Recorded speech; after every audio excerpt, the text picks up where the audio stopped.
particle accelerator altered the weight of one electron and therefore destroyed our universe and shifted us into the universe that's directly next to it. There's a fluctuation in our reality of actually things that are real to us but are different in other realities. It is a consistent fluctuation, and I think this fluctuation is known as Mandela effect. This was happening in 2016. Shortly after this video went viral, the genius kid disappeared. No updates, no interviews, nothing. For years, the internet searched for answers. What happened to Max Lowen, the kid who said CERN broke reality? What you're about to hear next will change how you see everything. Just keep in mind, in 2008, CERN launched the Large Hadron Collider, and in 2009, people started noticing something strange. Memories that didn't match reality. What happened was we made this universe sort of out of balance, and our universe... Because of the collider, the super collider? Yeah, we altered the weight of a single electron, which I believe shifted us into a parallel universe. This is our original timeline, right? But as soon as this starts, we are infinitely catapulted into an infinite number of parallel universes. In 2008, scientists at CERN launched the Large Hadron Collider, the most powerful particle accelerator ever built. It smashes atoms together at almost the speed of light, searching for the fundamental code of the universe. Some physicists even warned it could open microscopic black holes or distort space-time itself. And then, barely a year later, something even stranger happened. Thousands of people began remembering Nelson Mandela, dying in prison in the 1980s, but he actually died in 2013. Entire groups shared the same false memory.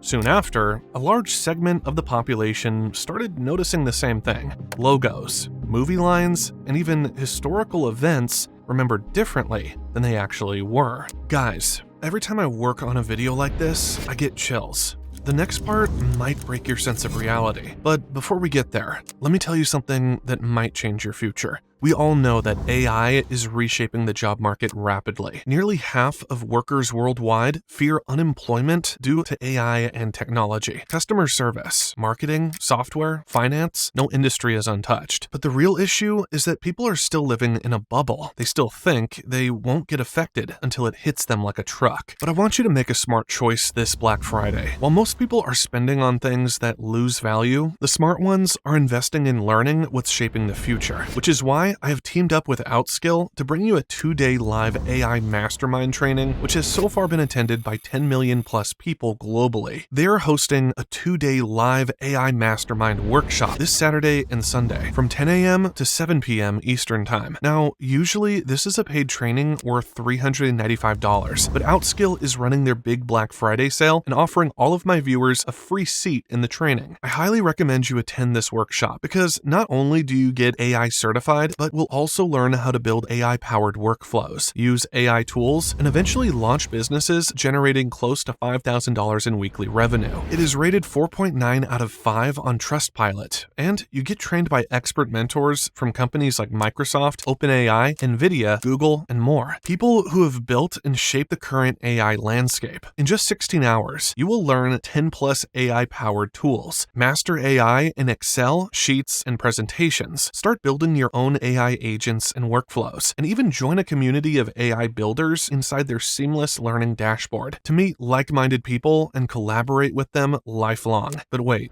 there's more. If you attend both days, you'll unlock bonuses worth $5,000, including a prompt Bible, a roadmap to monetize AI, and your own personalized AI toolkit. So if you're already planning your exciting weekend, trust me, nothing's more exciting than planning your future. Save your free spot now via the link in the description before the seats vanish, and join their WhatsApp community so that you never miss a beat. Now, back to the video. So the original universe is mirror, mirror on the wall. Mirror, mirror on the wall. Transferred to universe is magic mirror on the wall. Magic mirror on the wall. Who is the fairest one of all? So we are now not in the same universe that we were in when Mirror, Mirror on the Wall was a part of a film. Well, that's what I'm theorizing, yeah. So we're in a different universe. Exactly. Infinite number of zeros, 1% difference. Right. And that 1% difference is large on our scale. After this video, Max appeared again, this time giving a presentation where he talked about a device he had built. Everything is just a frequency of energy. All of the energy in the universe is already here. It just needs to be transferred into a form in which you can use it. I had finished creating a device that takes wasted electromagnetic energy from all around us and converts it into electrical. Voila! Free energy. Well, this is a sensitive topic. Free energy. I don't know if Max's device actually worked or not, but I do know one thing. After years of research for this channel, I've come across countless stories of people who claim to invent similar zero-point or free energy devices. And almost every time, they were ridiculed, silenced, or simply disappeared from the public eye. And honestly, it's not hard to see why. Just think about it. A working device like this could threaten entire industries overnight. After all this came silence. For the next 3 years, Max went completely quiet. So did his family. Nothing was posted on social media until April 22nd, 2020, when a message suddenly appeared on Max's Facebook page. I like to build things. I want to change the world and make it a better place.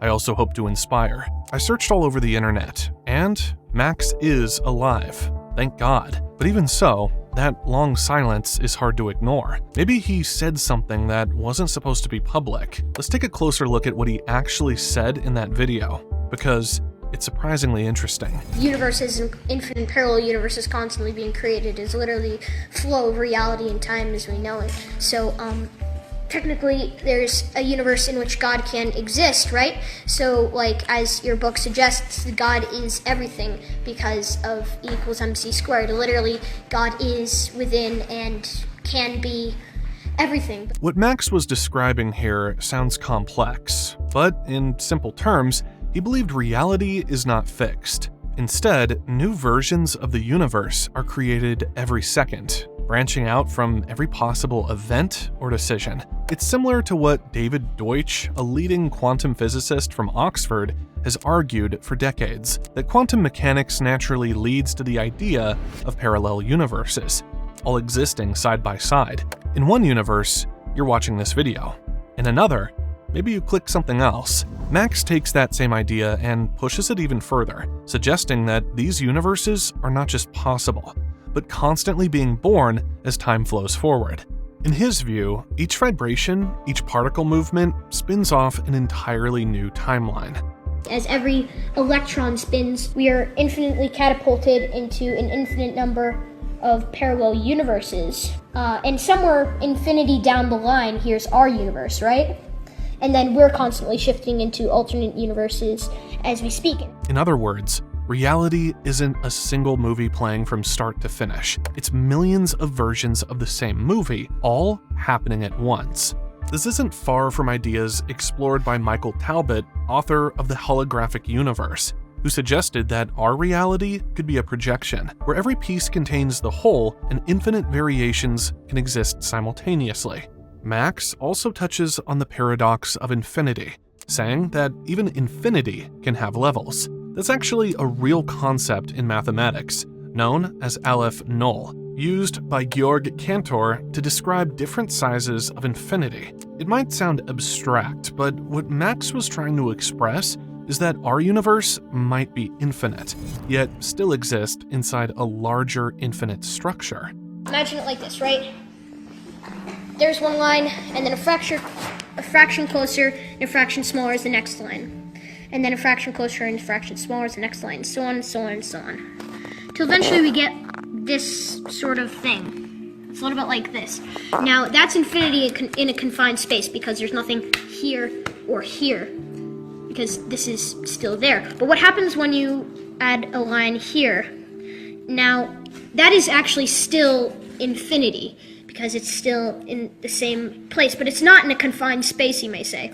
He was only 13, yet somehow describing the same mathematical paradoxes physicists and philosophers have debated for over a century. And considering that there is an infinite number of vibrations and therefore an infinite number of realities within our dimensional space, or I guess altered dimensional space, considering that they're either higher or lower, still in the same confined space, there is an infinite number of parallel realities with an infinite number of parallel dimensions that actually can create a powerful or less powerful form of God equals MC squared as we know it. He describes a structure where many universes exist side by side, all slightly different from ours. Each small event creates another version of reality. This idea matches the many worlds interpretation, first proposed by physicist Hugh Everett in the 1950s. According to this theory, the universe doesn't collapse into one outcome. It splits into all of them. What we call reality is just the version we happen to observe. You see, we were moving relative to our universe, and then our universe destroyed, so now the universe started to move, or I guess our parallel universes, our multiverse started to move parallel to us because we were out of alignment and just destroyed everything. So technically, the universe didn't change, we did. He talks about infinite versions of the universe, some nearly identical, others completely different. This view also appears in the work of Itzhak Bentov and Michael Talbot, who both suggested that everything in existence is connected through vibration and energy. If reality is built from frequencies, then consciousness could be part of the same system, not separate from it. What we perceive as one universe might just be one frequency among infinite others. Here, he links infinite universes to quantum uncertainty, the principle that measurement changes what's being observed. In quantum physics, particles exist in multiple states until an observation fixes one of them.